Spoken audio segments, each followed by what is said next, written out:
Este es el hombre que podría hacer caer a gobiernos enteros en Colombia. Cabello blanco, piel curtida, mirada firme, no parece el zar del contrabando, pero lo es. Desde Palestina, Caldas forjó un imperio criminal. Lo llaman Papá Pitufo. Llevó dinero al cartel de Cali, negoció con Pablo Escobar, infiltró a la policía, compró a la DIAN, controló puertos, aeropuertos, aduanas y llegó a ganar hasta 8 billones de pesos al año. Se burló de la Interpol y fue capturado 2 veces. Y aún así, está libre. ¿Cómo construyó una red tan profunda y duradera? ¿Quiénes lo protegieron durante 4 décadas? ¿Y qué secretos guarda que tiene en vilo a Colombia y a su clase política? En este video lo vamos a descubrir. Con ustedes la historia de alias Papá Pitufo. Hola, soy Alejandro Navarro y si te gustan los documentales como estos, donde trabajamos y donde tratamos de explicar y contar cómo funciona el crimen en Colombia y el mundo, estás en el lugar correcto. Comenzamos. Desde Palestina a Caldas, Papá Pitufo forjó un imperio criminal. Sus inicios se remontan a 1994 cuando fue capturado durante la Operación Belalcázar. En aquel entonces era señalado por liderar el contrabando del cartel del Valle del Cauca, y por ser el encargado de lavar el dinero de los temidos hermanos Rodríguez Orejuela. ¿Un simple contrabandista? No. La inteligencia reveló que incluso había trabajado para el mismísimo Pablo Escobar. Tras su primera detención, lejos de desvanecerse su estructura criminal, se fortaleció, expandiendo su control a puertos vitales como Buenaventura y el aeropuerto de Cartago.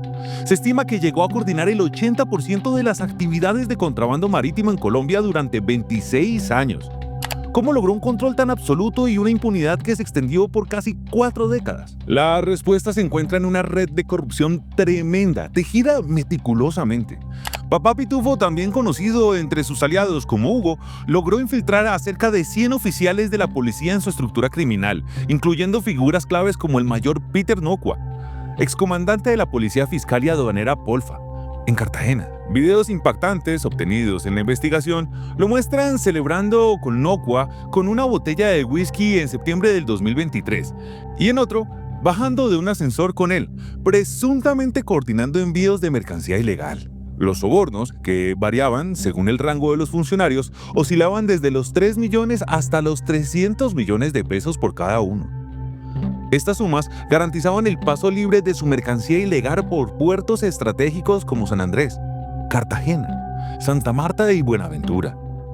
Además, una funcionaria de la Dirección de Impuestos y Aduanas Nacionales, DIAN, fue grabada presuntamente recibiendo entre 50 y 300 millones de pesos para distribuir entre otros funcionarios y así asegurar la falta de controles. Pero su influencia no terminaba ahí. Sí, yo me enteré que básicamente, y no tengo que decir, lo hacer que decir que todos mis antecesores de la política trabajaron con Diego Márquez. Audios grabados en cubierto revelan que se jactaba de su poder para influir en el nombramiento de oficiales dentro de la Policía Fiscal y Aduanera. A un teniente coronel, teniente coronel, primo lejano por allá de Z1. Incluso mencionando a Z1, el nombre en clave con el que se refieren al director de la institución. En este caso, el general William Salamanca. Entonces, ¿la entidad que nos protege no es más que la sirvienta del crimen organizado? Los tentáculos de Papá Pitufo iban mucho más allá del contrabando. No solo manejaba el ingreso de mercancía ilegal, sino que también extorsionaba a comerciantes en Cartagena. Aquellos negocios que se negaban a pagar se convertían en enemigos y estaban castigados con la incautación de sus productos por parte de la misma Policía Fiscal y Aduanera. Y es que enfrentarlo era muy difícil. Se documentaron casos en los que las coimas superaron los 18 millones de dólares. 18 millones de dólares para garantizar seguridad en los pasos aduaneros. 18 millones de dólares. Imagínese usted la cantidad de plata y logística que debe llevar esto. Es momento en que tú, como espectador de este video, comiences a ser parte de este selecto grupo. Así que te invito a dar like y comentar este video y suscribirte, de verdad. Esto ayuda muchísimo a mover el algoritmo, porque ya saben, dependemos del algoritmo para funcionar. Así que apóyanos suscribiéndote porque es completamente gratis. Y por supuesto que desde ya, bienvenido a este proyecto. Suscríbete y muchas gracias. Además de su poderío local, sus operaciones se extendían globalmente. Viajaba por Europa y Asia y especialmente a China para introducir una vasta cantidad de mercancía ilegal, incluyendo autopartes, cigarrillos, ropa, calzado y textiles, importando hasta 30 contenedores semanalmente. Sus operaciones le generaban ganancias anuales de 8 billones de pesos, un nivel comparable al de las empresas legales más grandes del país. Para legalizar estas sumas utilizaba testaferros y empresas en España, donde según las autoridades es conocido como un empresario exitoso. Incluso se valía de personas inscritas en el Sisbén, a quienes pagaba para crear empresas ficticias y así blanquear capitales. Se movía por Miami con negocios que aparentaban legalidad, invirtiendo sin mayores consideraciones.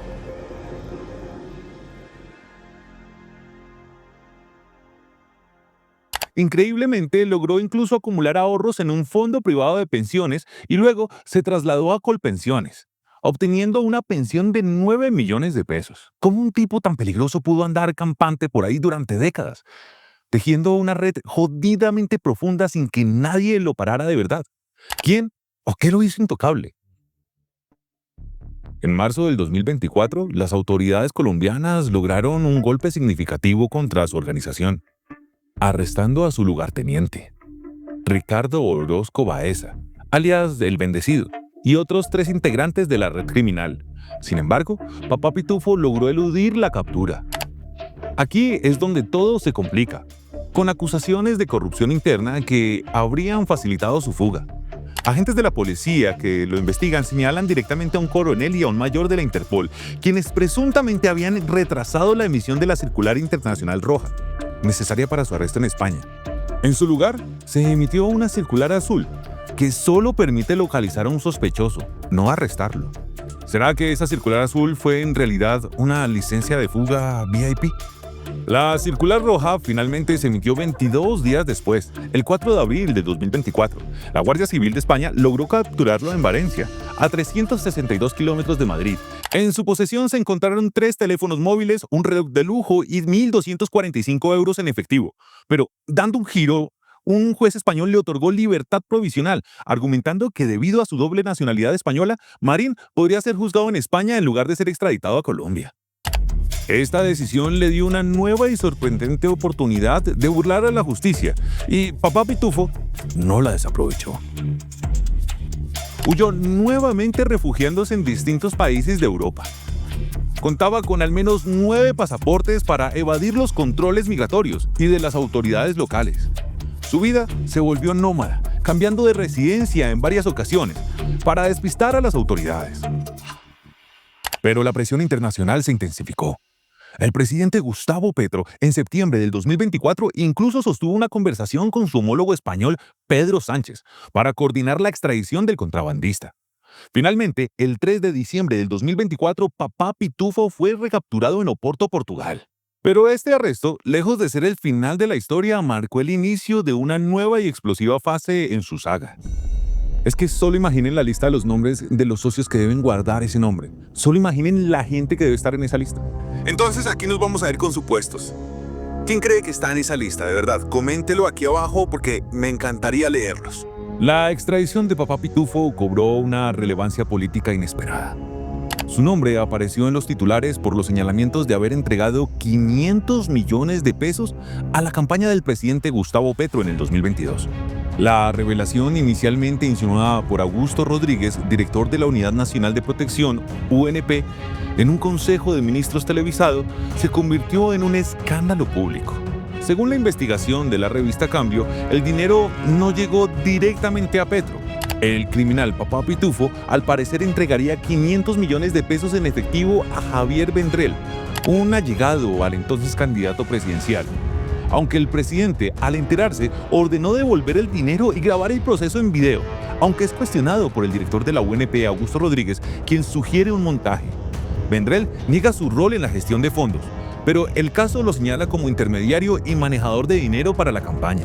Este hecho desató una guerra interna en el gobierno, con acusaciones cruzadas entre Rodríguez y Armando Benedetti, pese a que el presidente defiende a Vendrell alegando su desconocimiento del país. Los hechos demuestran que Vendrell opera en Colombia desde hace años y conoce el mapa electoral. Entonces, ¿fue este incidente aislado o Papá Pitufo logró una infiltración profunda en la política colombiana?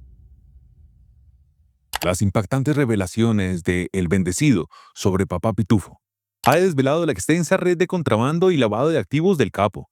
Sus revelaciones incluyen el uso de testaferros y empresas fachadas en España, manejadas por la familia de Marín como Fénix Cargo. Lo más grave es la presunta infiltración de Papá Pitufo, todo en instituciones de Colombia y la DEA. Según El Bendecido, Marín recuperó su visa a Estados Unidos con ayuda de un ex agente de la DEA, José Ismael Irizarry, quien fue condenado y mantenía lazos familiares muy cercanos a Pitufo. Fue el padrino de su boda con una colombiana. Además, Orozco Baeza señaló la influencia de Marín en autoridades colombianas a través de su hijo Juan Diego Marín, alias Perrito, vinculado a homicidios y crímenes. Las investigaciones contra Perrito habrían sido obstaculizadas por la capacidad de su padre para manipular procesos judiciales. Actualmente, alias Papá Pitufo está detenido en Oporto, Portugal, y su extradición a Colombia fue aprobada. Sin embargo, su defensa argumenta que su doble nacionalidad española podría frenar el proceso. Además, alegan una supuesta persecución política por parte del presidente Petro y un plan para asesinar a Pitufo. Sobre lo primero podría aceptar cuestionamientos, pero por lo segundo, las amenazas para eliminar a Papá Pitufo me parecen apenas normales en un país como Colombia. Pero atención, quédese conmigo porque viene una parte muy importante, porque Papá Pitufo fue liberado. El Tribunal Superior de Bogotá reactivó la tutela de Papá Pitufo buscando anular el proceso penal en Colombia. Pero el verdadero terremoto llegó el 9 de junio del 2025. Papá Pitufo fue liberado en Portugal por un habeas corpus, justo cuando su extradición parecía inminente. La Fiscalía colombiana reaccionó de inmediato pidiendo a Portugal medidas urgentes: retención de pasaporte, prohibición de salida y monitoreo electrónico, temiendo su fuga. La defensa de Marín insiste en que no evade la justicia y que la liberación es solo un tecnicismo procesal. Sin embargo, la gran pregunta persiste: ¿esta libertad es un simple error legal o un salvoconducto para que el zar del contrabando desaparezca? Si Papá Pitufo habla, podría hacer explotar secretos que vinculan a gobiernos de las últimas 4 décadas, no solamente el actual. 40 años de historia de Colombia influidas por Papá Pitufo, revelando una corrupción sistemática que, con 200 propiedades ya bajo extinción de dominio, el país no puede ignorar. Entonces, yo les vengo aquí a preguntar: ¿cuántos secretos esconde Papá Pitufo? ¿Y quiénes caerían si habla?